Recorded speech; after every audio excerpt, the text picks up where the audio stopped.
Hello! So, ayan. Ito yung ating na-harvest ngayon. Grabe, ang dami, oh.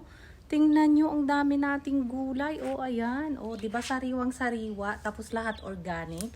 Oh, saan ka pa? So, ayan. Ang dami na naman nating gulay na harvest, tapos isang basket na plums. So, ayan. Sagana tayo ulit sa fresh gulay, ano? Hello! Good morning! So, today mag-harvest tayo ng ating plums. So, ayan, after natin mag-harvest ng ating plums, ngayon mag-harvest naman tayo ng ating gulay. Kailangan natin i-harvest yung ating zucchini dahil malaki na at ayaw natin tumanda ito. So, ayan, mag-harvest tayo ng ating zucchini.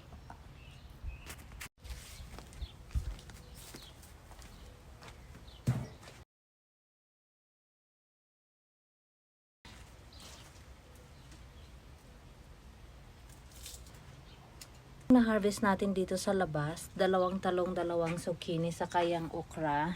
Ayan, yung ating kalabasa lumaki na. Ayan.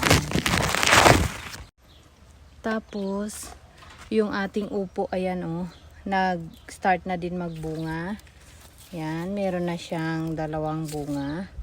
So, hopefully, lalaki yan sila agad, ano. Yung ating sayote, mataba lang siya pero wala siyang bunga.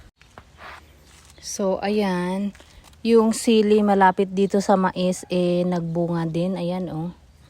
Tingnan nyo. Ayan. Marami siyang bunga. Ayun, meron pa isa doon, may bunga din. So, kalat-kalat yung sili, Last year pa yan, nabuhay siya. Tapos, yung mais ni Mister, ayan, nag-start na din magbunga. So, nakakatuwa. Ayan, kahapon halos mabali siya sa lakas ng hangin. So, tinukudan ko siya. Pati ito din at saka yung isa. So, ayan. Malapit-lapit na itong mais, ano. So, natutuwa si Habi. Although mura yung mais sa store.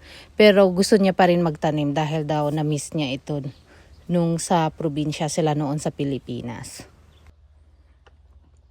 So, itong ampalaya naman, ayan, oh. May bunga na siya.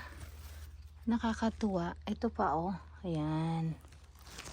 Nag-start na siya. So, marami na siyang bunga, kaso maliliit pa lang. So, yung iba andito nga sa taas. Ayan. Ayan.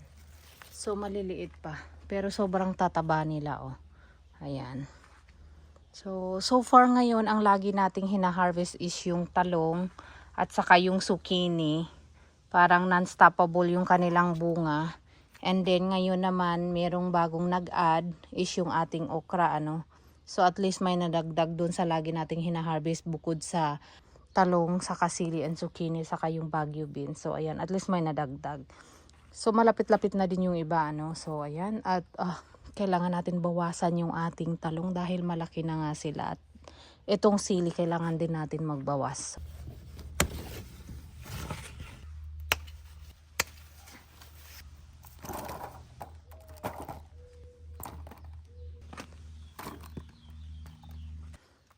So, ayan.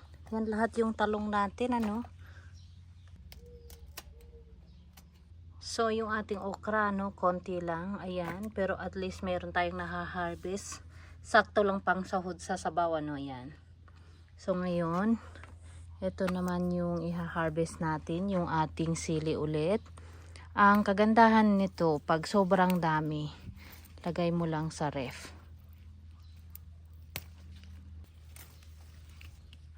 Ayan yung ating sili. Tingnan nyo ang daming bunga. Kailangan i-harvest natin ito dahil nga nahihinog na sila. Ay nagsa-start na mag-yellowish. Tingnan nyo, oh. Yung puno niya. Ang dami ng hinog. Ayan. Oh. Itong sili na to is kulubot, ano. Ayan.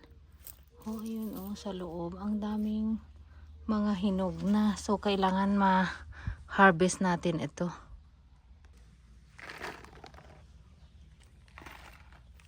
Grabe, ang dami, oh. Ang dami pa rin, eh.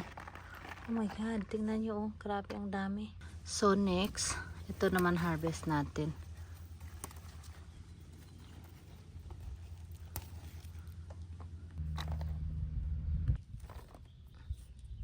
So, ayan.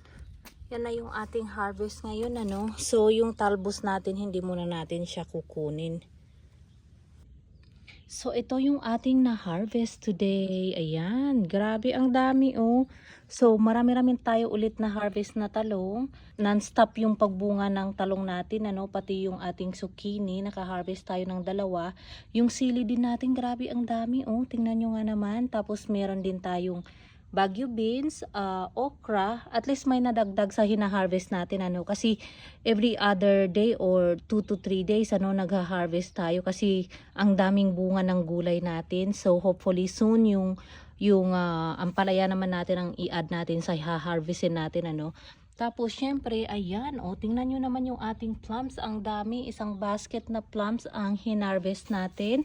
So bukas yung i-harvest natin is yung ating donut peach naman kasi hinog na. Ang dami namang hinog dun sa ating donut peach. So ayan, grabe, oh. Sariwang sariwa yung ating gulay. So from garden to our table, oh, 'di ba? All organic. San ka pa hindi ka nabibili? So ayan, kung sino yung malapit dito sa amin, pwede kayong mag-PM lang, free gulay. Yung ating talong, ano, kasi marami-rami tayong talong ngayon, at saka yung zucchini din, at saka yung sili. So ayan, kapag may tinanim, may aanihin talaga, ano. So ito pala yung aming ulam kagabi, yung air fried zucchini at saka sili with steak. Tapos ngayong araw naman, ayan, yung mixed veggies. So all fresh at saka organic na gulay, ano, na galing sa ating garden. At syempre with buttered shrimp. So yun lang, share ko lang. Bye bye!